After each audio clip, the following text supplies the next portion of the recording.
Let's take a look at another approach to an infographic on career change. This is totally visually different from the others. And I'd like to point out this concept of changing your goals. I think we know that as we get older, as we raise families, our goals can change and change considerably. And there's nothing wrong with that. And of course, there's no guarantee that you're going to be successful.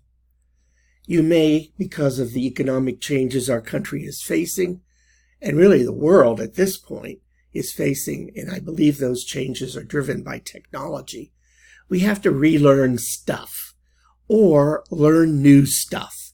It's just the part of the world today.